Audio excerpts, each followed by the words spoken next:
पंतप्रधान नरेंद्र मोदी व ओबीसी समाजाविषयी बेताल वक्तव्य करून ओबीसी समाजाचा अपमान केल्याबद्दल राहुल गांधी यांच्या निषेधार्थ शुक्रवारी सकाळी 11 वाजल्याच्या सुमारास ठाणे स्टेशन येथे भाजपा आणि ठाणे शहर जिल्हा ओबीसी मोर्चातर्फे आंदोलन करण्यात आले। यावेळी राहुल गांधी हाय हाय नारे देत राहुल गांधींच्या प्रतिकात्मक पुतळ्याला जोडे मारत व बॅनर फाडून निषेध व्यक्त करण्यात आला। तसेच राहुल गांधी हे जातींवरतीच निवडणुका लढत असून त्यांचा कुठलाही नेता स्वतःच्या कामांवर निवडणुकीत पुढे येत नाही। तसेच देशाचे पंतप्रधान स्वतःच्या कामातून देशात ख्याती निर्माण करत असून यावेळी काँग्रेसतर्फे असं बेताल वक्तव्य करणं हे काही नवीन नाहीये, पण असं वक्तव्य करून जेणेकरून येणाऱ्या निवडणुकांमध्ये जातीवाचक परिणाम होईल। मात्र पंतप्रधान नरेंद्र मोदी यांच्यावर बेताल वक्तव्य केल्यामुळे आज ठाणे स्टेशन येथे भाजपा आणि ठाणे शहर ओबीसी मोर्चातर्फे आंदोलन करण्यात आले। यावेळी भाजपा युवा मोर्चा अध्यक्ष सूरज चव्हाण, भाजपा महिला मोर्चा अध्यक्षा ऋषाली बागुले यांच्यासह असंख्य भाजपा आणि ठाणे शहर जिल्हा ओबीसी मोर्चा पदाधिकारी आणि कार्यकर्ते मोठ्या संख्येने उपस्थित होते।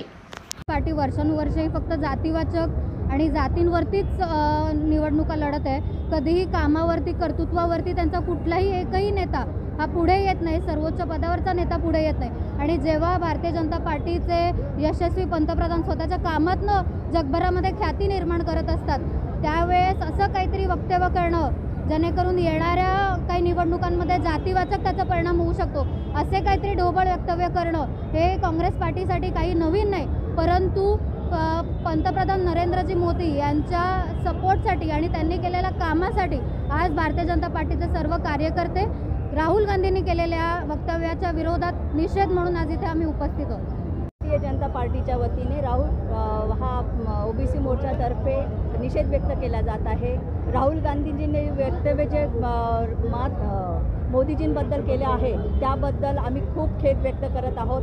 त्यांना असा अपमान करण्याचा काही एक हक्क नाही आहे, ते ओबीसी नाही आहेत ह्याबद्दल त्यांनी केलेले वक्तव्य जे आहे ते निषेधार्थ असल्या कारणाने आम्ही सर्व इथे मिळून मोदीजींना प्राधान्य देत हे निषेध व्यक्त करत आहोत। राहुल गांधींनी जे पंतप्रधान मोदींवर जे काही आज शब्दप्रयोग वापरलेले आहेत त्यांचा जातीचा उल्लेख केलेला आहे, खरं तर त्यांच्यावर या ॲट्रॉसिटीचा गुन्हा दाखल करायला पाहिजे, कारण का त्यांनी समस्त ओबीसी समाजाचा सुद्धा अपमान केलेला आहे। या आत्तापर्यंत 1953 साली जो काका कालेलकर आयोग निर्माण झाला होता, गठीत केला होता, त्याचा अहवाल 55 साली नेहरूंनी धुडकावून लावलेला होता, केंद्राची टोपली त्याला दाखवलेली होती। म्हणजे थोडक्यात काय तर तेव्हापासूनच त्यांनी संपूर्ण ओबीसी समाजाला त्यांनी तळागाळातले लेखून त्यांनी दुर्लक्ष केलेलं होतं। आणि आज त्याच्यानंतर काँग्रेसची संपूर्णपणे जी विचारसरणी आहे ती सुद्धा ओबीसींच्या विरोधातच आहे, हे आपण आत्तापर्यंत बघितलेलं आहे। त्यांनी मंडल आयोगाला सुद्धा त्यांनी विरोध दर्शवलेला होता आणि त्यांनी कायमच या प्रकारे ओबीसींना अगदी कमी लेखलेलं आहे। आणि आता तर राहुल गांधींनी जातीवाचक सगळा उल्लेख करून पंतप्रधानांचा अपमान केलेला आहे, समस्त ओबीसी समाजाचा अपमान केलेला आहे। येणाऱ्या काळामध्ये संपूर्ण देशामध्ये आपल्या निवडणुका होणार आहेत, तो ओबीसी समाज हा काँग्रेसला त्यांची जागा दाखवून देईल अशी आम्हाला इथे खात्री वाटते, कारण का हा संपूर्ण ओबीसी समाजाचा अपमान आहे आणि पंतप्रधानाचा अपमान आहे। मी पुन्हा एकदा भारतीय जनता पार्टीतर्फे आम्ही आवाहन करतोय लोकांना की त्यांना त्यांची जागा दाखवून द्या। आणि आता खरं तर आम्ही हे पण हे करणार आवाहन की त्यांच्यावर ॲट्रॉसिटीचा गुन्हा दाखल करा। ओबीसी समाजाचे जातीवाचक उल्लेख करून त्यांनी अपमान केलेला आहे। इतिहास पाहिला तर कालेलकर आयोग जो ओबीसीसाठी स्थापन केला होता तो सुद्धा नेहरूंनी भाषात गुंडाळून ठेवला। त्याच्यानंतर इंदिरा गांधी, राजीव गांधी यांनी मंडल आयोग गुंडाळून ठेवला। त्याच्यानंतर आता राहुल गांधी हे सतत ओबीसींच्या विरुद्ध हे वक्तव्य करत आहेत। काल त्यांनी त्यांच्या यात्रेच्या दरम्यान ओबीसी समाजाबद्दल आणि माननीय पंतप्रधानांबद्दल जे वक्तव्य केलं त्याचा निषेध करण्यासाठी आम्ही या ठिकाणी जमलेलो आहोत। आणि जर राहुल गांधींनी हे बेताल वक्तव्य असं चालू ठेवलं तर यापुढे शहरामध्ये काँग्रेस कार्यकर्त्यांना आम्ही फिरू देणार नाही आणि त्यांना या ठिकाणी बळताभुई आम्ही थोडी करून ठेवू असा आम्ही यांना या जाहीर त्यांचा निषेध करतो।